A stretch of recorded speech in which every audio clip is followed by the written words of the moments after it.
عالم دین جنہوں نے پاکستان کی سرزمین پر پڑھا اور وہاں سے پڑھ کر فلسطین پہنچے، وہ عالم دین تھے، ان کے ساتھ کیا کچھ گزرا، اور نتیجے میں اب جب وہ حالات سے دوچار ہیں تو انہوں نے خط لکھا ہے، وہ خط عالم اسلام کے نام ہے، ایک ایک لفظ اس کا آپ کے دل کی دنیا پہ دستک دے گا، توجہ سے سماعت کریں۔ کہتے ہیں خط کے چھوٹے سے تراشے میں نہیں آئیں گے، خط کے چھوٹے سے تراشے میں نہیں آئیں گے،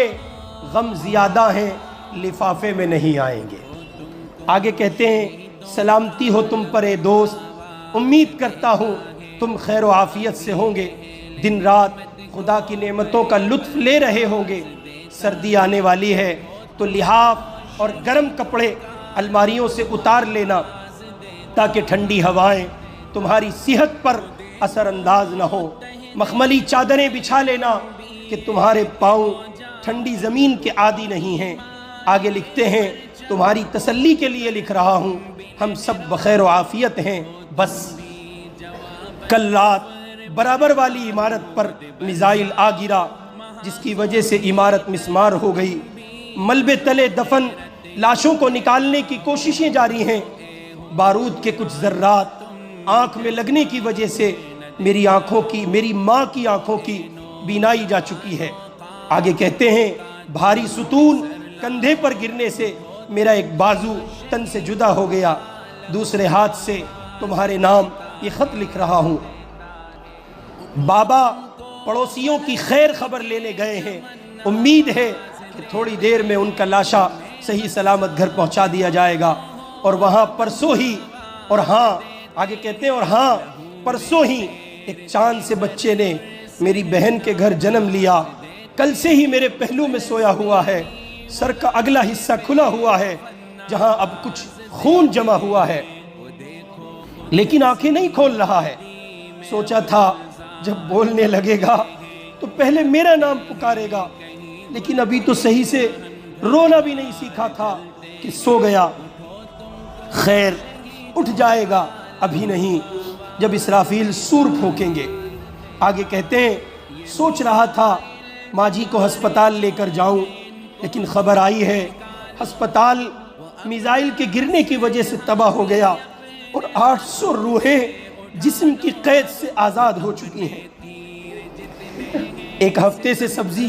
اور راشن دینے والا نہیں آیا، سنا ہے اس کے گھر پر بھی بمباری ہوئی تھی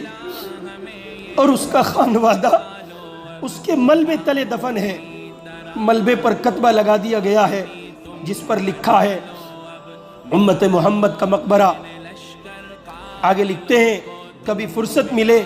تو فاتحہ پڑھنے چلے آنا۔ خیر یہ تو ہمارے یہاں روز مرہ کا معمول ہے، تم پریشان مت ہونا۔ اور سنا ہے تم تفسیر قرآن اور احادیث پڑھتے ہو، ایک حدیث ہے جس میں حضور نے فرمایا المؤمن کا جسد واحد، پوری امت ایک جسم کی مانند ہے۔ خط کے جواب میں اس کی تشریح ضرور لکھ دینا، دعا ہے کہ تم امن و سلامتی کے ساتھ رہو۔ آگے لکھتے ہیں اچھا سنو، باہر ہیلی کاپٹر کی آوازیں آ رہی ہیں، شاید اب ہمارے گھر کے گرنے کی باری ہے، زندہ رہا تو تمہارے جواب کا منتظر رہوں گا، اور اگر مر گیا تو میدان حشر میں تم سے جواب مانگوں گا۔ اہل اسلام کو میرا بہت سارا پیار۔ خط من جانب آل غزہ، لاشوں کا شہر۔ اپنے من کی دنیا میں دیکھیے، آنکھیں کھولیے، بصیرت کی دنیا میں جائیے، چشم تصور سے سفر کیجئے، یہ سب کچھ آپ کے گھر میں ہوا ہوتا تو آپ پر کیا بیتتی۔ آپ نے اپنوں کے لاشیں نہیں اٹھائے، آپ نے پیدر پہ جنازے نہیں اٹھائے۔ میں اپنے نوجوان دوستوں سے گزارش کروں گا، اگر اب بھی آپ کو برانڈیڈ چیزوں کا شوق ہے اور اس کا ہیضہ سوار ہے تو پہنو، میں انکار نہیں کر رہا ہوں، برانڈ پہنے آپ، لیکن وہ پہنے جو آپ کے مسلمان بھائیوں کے لاشوں کا سامان نہ بنے۔ وہ چیزیں استعمال کریں